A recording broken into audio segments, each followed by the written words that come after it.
Start with our exercise, that is exercise 6.1. उसमें first question क्या बोला है? A manufacturing firm produces two types of gadgets A and B, ठीक है, which are first processed in the foundry and then send to machine shop for finishing. पहले दो gadgets produce करते हैं ए और बी.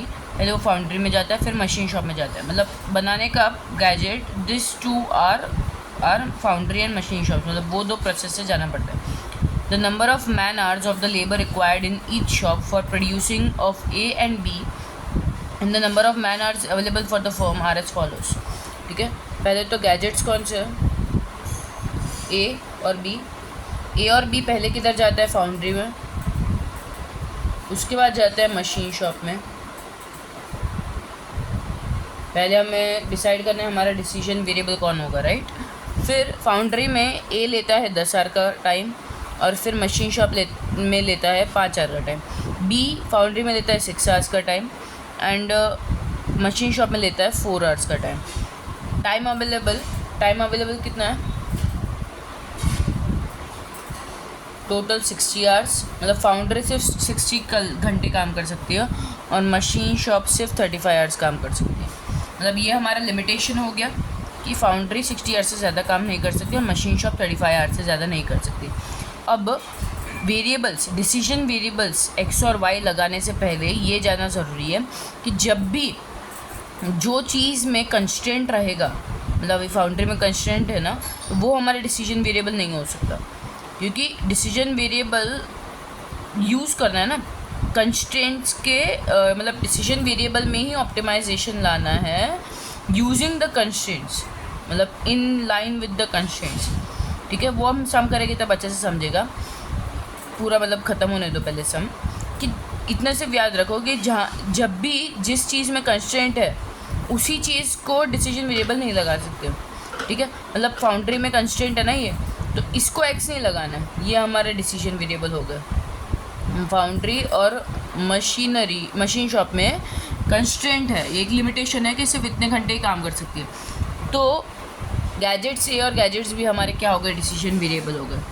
ठीक है, अब profit on the sale. Profit कितना मिलता है? On the sale of gadget A is ₹30 और गैजेट बी इज़ ₹20. अब यहाँ पे प्रॉफिट की बात की है ना, तो प्रॉफिट डिनोट होता है जेड से, और प्रॉफिट की बात की है मतलब वी हैव टू मैक्सिमाइज. अभी यहाँ पे बोला भी है formulate the LPP to maximum profit. Maximise करना है ना, तो जेड हमारा प्रॉफिट क्या होगा? 30. प्रॉफिट किस पे रहता है? एक प्रॉफिट ₹30 प्रॉफिट किस पे मिल रहा है? एक गैजेट किस सेल्स को. तो 30 टोटल प्रॉफिट कितना होगा हमारा ए का? 30 इंटू एक्स, मतलब जितने एक्स गैजेट्स सेल हो गए मल्टीप्लाई बाई 30, तो वो हमारा प्रॉफिट फॉर गैजेट ए हो जाएगा.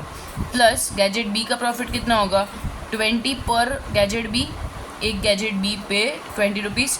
कितने सेल्स हो गए टोटल नंबर? वो हमारा 20y. ठीक है, तो इसीलिए हमने इधर एक्स और वाई इन दोनों को लिया, इसको नहीं. ठीक है, क्योंकि मैक्सिमाइज हम प्रॉफिट कर रहे हैं, जो हमारा ऑब्जेक्टिव है वो मीट किससे होगा? गैजेट ए और गैजेट बी से ना. तो 30 इंटू एक्स. अब ऐसा नहीं बोला ना कि प्रॉफिट जो है वो जितने आवर्स लगाओगे फाउंड्री में उस पर डिपेंड करता है, नहीं, राइट. सेल ऑफ गैजेट्स पे डिपेंड करते हैं. 30x + 20y will be are profit. वैसे ही अब हमें एलपीपी की इक्वेशंस बनानी है. अब यहाँ पे क्या है?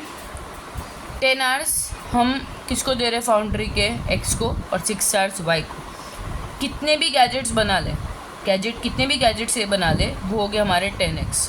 प्लस कितने भी गैजेट्स बी बना ले तो वो जाएगी फाउंड्री में 6y. इन दोनों का जो टोटल है वो 60 से ज़्यादा तो नहीं हो सकता, तो इट विल बी इधर लेस देन और इक्वल टू 60 आवर्स. मतलब 10 आवर्स गैजेट ए को दिए in the foundry, this is for foundry. 6 hours gadget B को दिए. टोटल आवर्स जितने भी फाउंड्री ने काम किए it will be either less than और इक्वल टू 60 आवर्स ना, क्योंकि ये लिमिटेशन दिया है हमें, कंस्ट्रेंट दिया है, राइट. ये क्या है? हमारे कंस्ट्रेंट्स, करेक्ट. और दूसरा कंस्ट्रेंट क्या होगा? मशीन शॉप का. मशीन शॉप का कंस्ट्रेंट क्या होगा, 5 आवर्स वो गैजेट ए को दे रहा है, मतलब कितने भी गैजेट से प्रोड्यूस करेंगे उसका वैल्यू आएगा 5 × x number of hours, plus 4 hours वो एक गैजेट बी को दे रहा है तो 4y। इन दोनों का नंबर ऑफ आवर्स मिला के शुड बी लेस देन और इक्वल्स टू वॉट 35, क्योंकि मशीन शॉप सिर्फ 35 आवर्स के लिए काम कर रहे हैं, राइट। और ये x और y नेगेटिव तो हो नहीं सकता ना, देयरफॉर एक और नेगेटिव कंस्ट्रेंट भी आएगा, नॉन नेगेटिव कंस्ट्रेंट आएगा,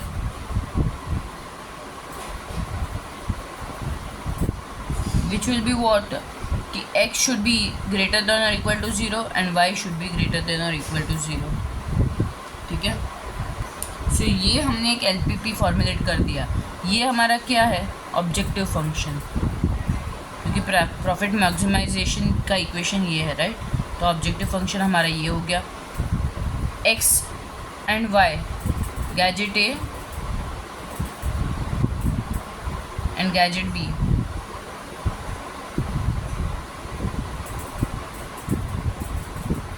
ये क्या है हमारे डिसीजन वेरिएबल्स।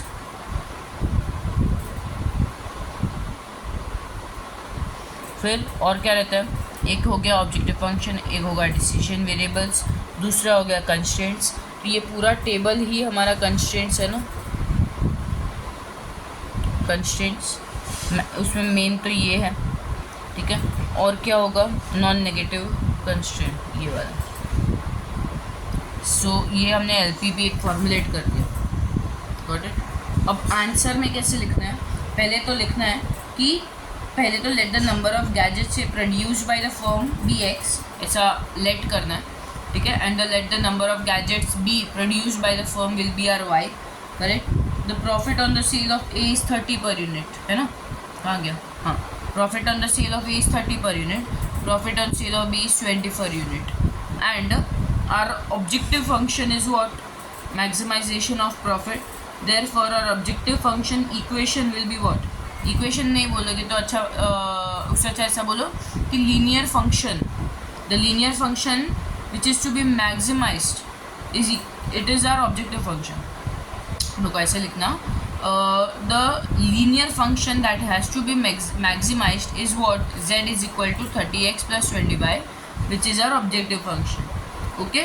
फिर the constraints are as follows, फिर ये टेबल बनाना जिसमें गैजेट ए, गैजेट बी, फिर फाउंड्री, मशीन शॉप, ठीक है। ये वाला पार्ट इसमें नहीं आएगा, कंस्ट्रेंट्स में प्रॉफिट वाला पार्ट नहीं आएगा, वो सिर्फ मैंने टेबल बनाया। फिर ऐसे लिखना, फ्रॉम द अबाउट टेबल जो भी टोटल मैन आवर्स हो गए, time available will be 60 for foundry and 35 for machine shop, got it. उसके बाद हमने ये इक्वेशन क्यों बनाया, क्योंकि हमें पता है कि टोटल नंबर आवर्स आर 60, तो लिखना भी ये भी कि since maximum time available in foundry and machine shops are 60 hours and 35 hours respectively, therefore the constraints are what, 10x plus 6y is should be less than or equal to 60, and for machine shop 5x plus 4y should be less than or equal to 35.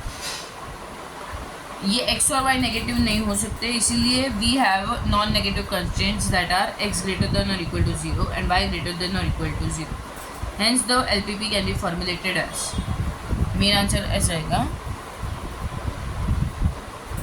hence LPP can be formulated as maximize z is equal to, ये वाली equation को maximise करना है ना, 30x + 20y, ठीक है। और क्या आएगा, subject to constraints, subject to which constraints, ये दोनों, ये तीनों, sorry, subject to constraints 10x + 6y, जितने भी फाउंड्री आवर्स लगाएंगे वो लेस देन और इक्वल टू 60 होने चाहिए, जितने भी मशीन शॉप आवर्स लगाएंगे for gadget A and B should be less than और इक्वल टू 35, और x greater than equal to 0, y greater than equal to 0। ये हमारा LPP फॉर्मुलेट हो गया, गॉट इट। यहाँ नीचे का नहीं दिख रहा तो एक बार देख लेना। अब यहाँ पे हमने LPP तो फॉर्मुलेट कर दिया, right.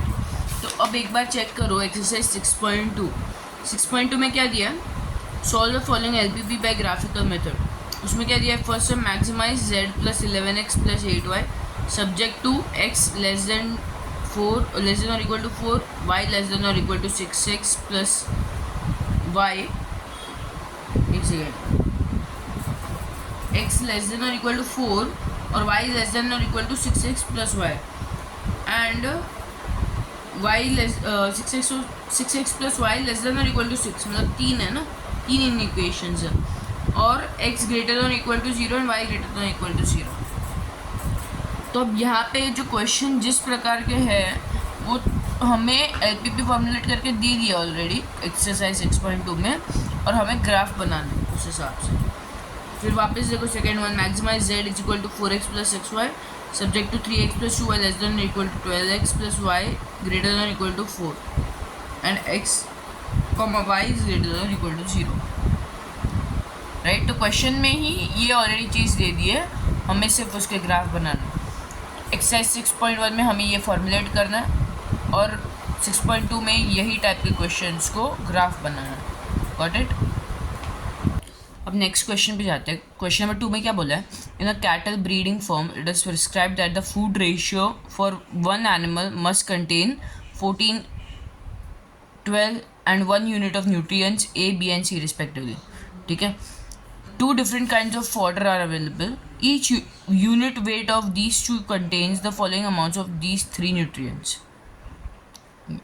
The cost of fodder 1 is rupees 3 per unit and that of the fodder 2 is rupees 2 per unit. Formulate the LPP to minimize the cost. यहाँ पे क्वेश्चन है हमारा minimize का.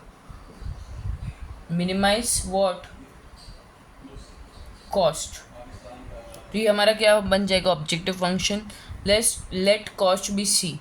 ठीक है, वो कितना होना चाहिए, the cost of fodder 1 is rupees 3 per unit ना, फॉर्डर 1 3 पर यूनिट का है, तो जितने भी हम फॉर्डर 1 लेंगे late fodder 1 B x,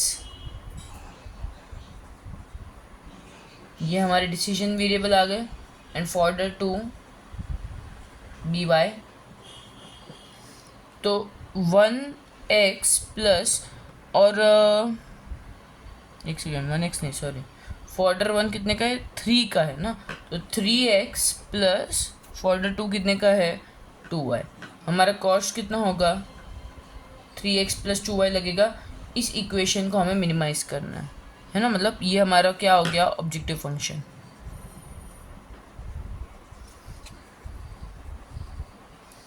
decision variable क्या हो गए हमारे, fodder 1 and fodder 2 that is x and y।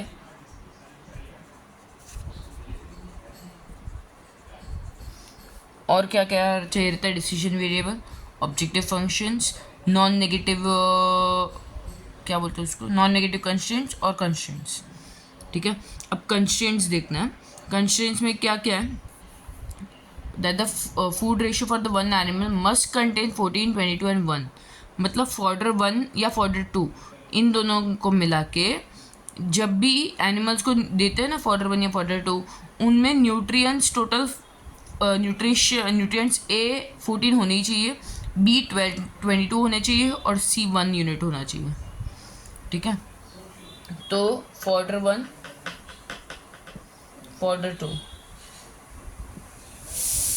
Nutrients A, B और C। फॉर्डर 1 में 3 टाइप के न्यूट्रिएंट्स है, वो इस रेशियो में 2, 2 और 1, और फॉर्डर 2 में न्यूट्रिएंट्स है 1, 3 और 1।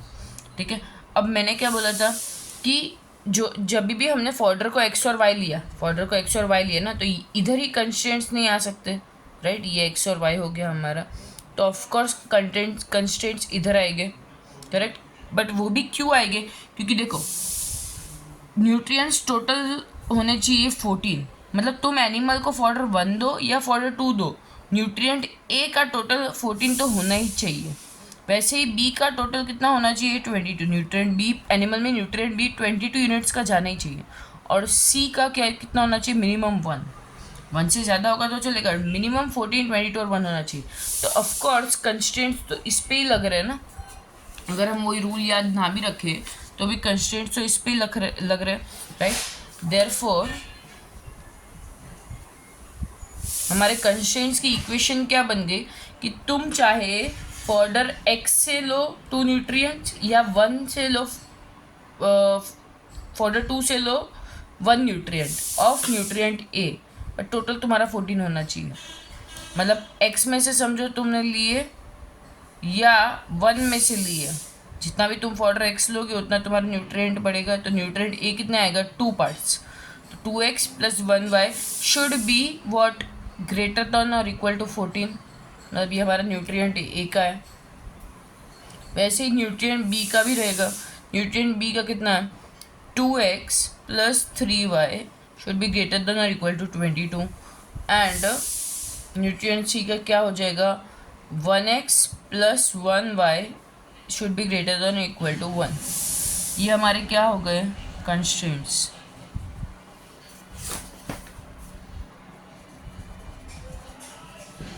एंड नॉन नेगेटिव कंस्ट्रेंट क्या होगा, नॉन नेगेटिव कंस्ट्रेंट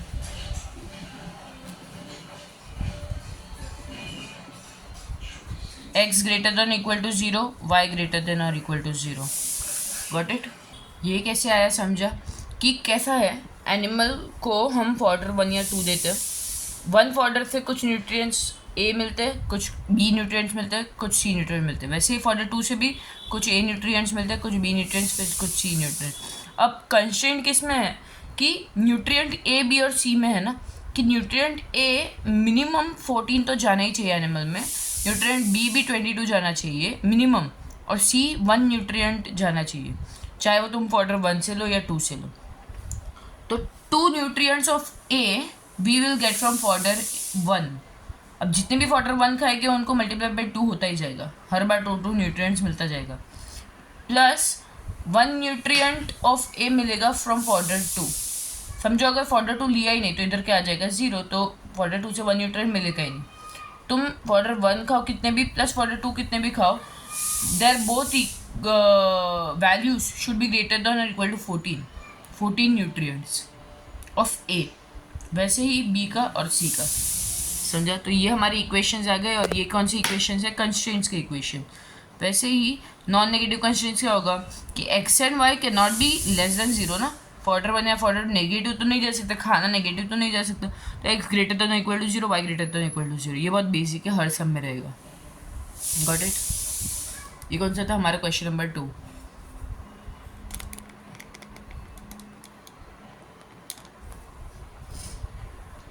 आ जाओ मैगी खाना है।